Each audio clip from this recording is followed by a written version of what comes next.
Kwanza imekuwa ni kama vile surprise package kwa sababu wengi walikuwa hawategemei kabisa, na walikuwa nadhani kama vile ni utani kuona kwamba Zuchu alikuwa ni mjamzito. And by the way, Mungu amesaidia, Zuchu ameweza kujifungua salama kabisa.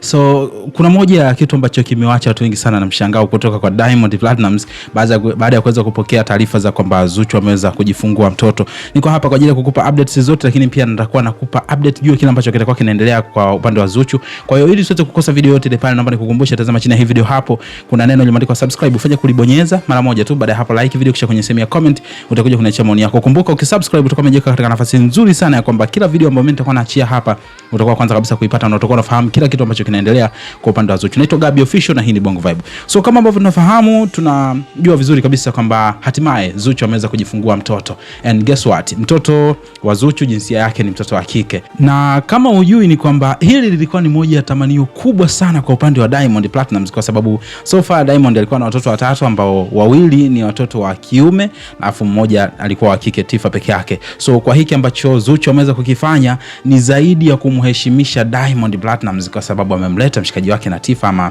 besti yake na Tifa, ambaye sasa Tifa atakuwa proud kwamba na yeye yuko na mwenzake. So imagine. Kwa hiyo moja ya vitu ambavyo sasa hivi vinaweza vikawa vinavuta taswira ya watu wengi sana ni kwamba kutaka kujua jinsi gani ambavyo Tifa ataweza kutoa reaction yake katika mapokezi ya huyu mdogo wake ambaye anakuja sasa hivi. Moja kitu ambacho kimewashangaza watu wengi sana kutoka kwa Diamond Platnumz ni kwamba bwana Diamond kwanza alikuwa kama haamini. Vikumbuka alikuwa ni katika show yake kule Arusha Retro Tour, of course ilikuwa inaendelea, lakini cha kushangaza zaidi ni kwamba Diamond imebidi achukue safari ya haraka sana kurejea zake Dar es Salaam kwa ajili ya kuhakikisha kwamba anakuja kumuona Zuchu na kujua kwamba anaendeleaje. Of course it is all about happiness, kwa sababu ni moja kitu ambacho Diamond mwenyewe alikuwa anakitegemea. Mpaka sasa hivi bado watoto sita ili aweze kutimiza idadi ya watoto wake ambao anataka, kwa maana alisema kwamba anahitaji kuwa na watoto 10. Kwenye sehemu ya comment hapo tuambie how do you feel kuhusiana na hiki. Inawezekana ni shabiki wa Zuchu, utaniambia kwenye sehemu ya comment hapo. Ila muhimu zaidi usisahau kusubscribe, kwa sababu kuna mengi zaidi ambayo mimi nitakuwa nakusogezea hapa. Naitwa Gabby Official. Bye bye.